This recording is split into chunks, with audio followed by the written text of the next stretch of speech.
Hey Roanoke, welcome back for another episode of If You Noke, You Know, a municipal podcast brought to you by the City of Roanoke and Roanoke Valley Television. I'm your host, Carol Corbin, and I'm your tour guide for all things Roanoke. You know, we're going behind the scenes to learn more about what's happening around the city, and we get to talk with some pretty fantastic people that I get to call my coworkers.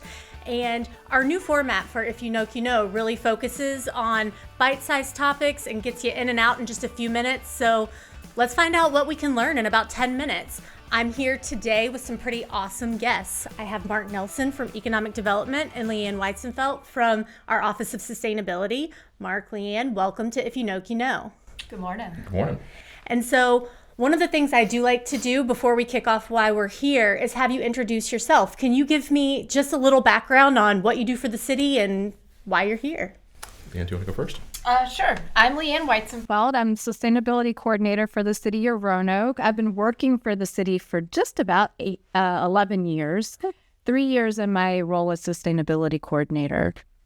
Great. Marc. I'm Marc Nelson. I'm the Director of Economic Development. I've been in that position for about 4 years, and I've been with the city since 2011. I have a team of 9 that covers the economic development spectrum from retail and commercial and industrial to innovation and affordable housing. And just real quick, a question you weren't prepared for, but why local government? Why are you working in local government? Well, I've always worked in the environmental field, and local government gives me a chance to connect the environmental field and the local community to share issues that affect their lives and to build resiliency. Love it. And Marc? For me, it's the perfect intersection between public service and helping the development community. What we were able to do is provide incentives and governmental help and aid developers in beautifying and enriching our community. I love it.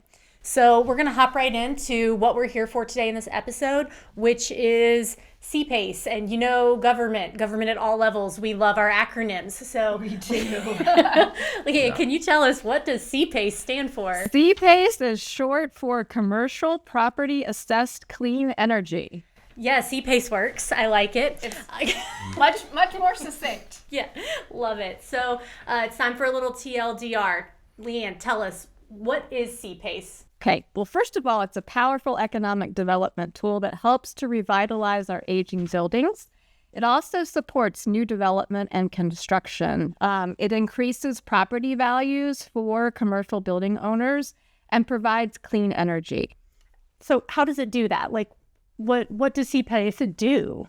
Well, it is a financing tool where commercial property owners, and this could be large buildings, this could be retail operations, even nonprofits and agricultural businesses can take advantage of this.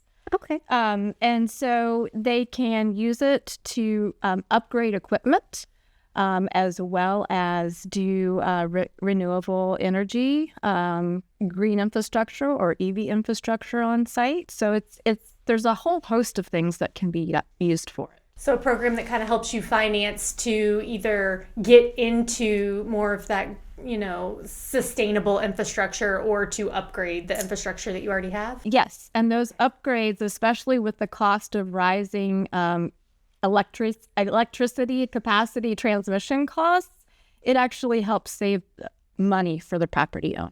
Perfect. We love saving money. So I may ask a few different things here, but really I want to know, how did we become a CPACE locality? Like, how did Roanoke get into this? Sure. We are actually the 22nd locality in Virginia to join the state CPACE program, and I think by the end of spring, there will be a total of 26. So it is a program that is statewide. It is run by Virginia Energy, and Virginia PACE Authority is their administrator. And so they actually run the program. And so Roanoke got involved. I guess council sort of voted to adopt that we would participate with CPACE? That's right. Got it. Okay. And so, Marc, coming in from the business perspective, like, how could businesses in Roanoke benefit from CPACE? Well, I think a lot of the things that Leigh had touched upon already, it helps revitalize aging buildings and infrastructure. It'll increase value. It'll boost revenue. But I think the most important thing it's going to do is it's gone over time from a retrofitting financing tool to a gap financing tool. So now you can rely on it as part of your capital stack going forward. And one of the things that it does, we need to be innovative here because 11 years that I've been, actually since I've been here since 2011, we've seen a lot of the low-hanging fruit in terms of building redevelopment kind of come and go. All those buildings have built out, they're full. So now we have the kind of harder projects that we need to focus on. And something like CPACE can be a valuable capital stack tool to be able to move some of those difficult projects forward. Okay, and so what kind of businesses, I guess, in your opinion, would most likely be ones that could utilize this program? Well, that's the good thing about it is I think it's a pretty far-ranging program. It can be something that agricultural companies can use. It's something that can be used by industrial manufacturing. If it's the right project, it can be used for retail or commercial. It can be used across the spectrum. I think that's what makes it so valuable. That's amazing. So, Leanne, if there's a business owner out there and they're looking to learn more about CPACE within Roanoke, how can they reach out to us and find out more? So there's several ways. They can contact my Office of Sustainability and Climate Resiliency at 540-853-5430. The Economic Development Office, you can look online to read about CPACE at bizroanoke.com and reach out to them at 540-853-2715. And then also looking at Virginia PACE Authority on their website. It's just www.virginiapace.com. And Abby Johnson is the executive director there and is a great help. Perfect. That's great. So I know that this kind of feels like a sprint and not a marathon of such a quick episode, but really, is there anything else about CPACE that we haven't had the opportunity to talk about that you just want to make sure that our listeners are aware of? I think in the context of changing climate and increasing energy costs, this is a really good tool that will allow business owners to reduce their energy use and improve resiliency. And that is very important to strengthen our local economy.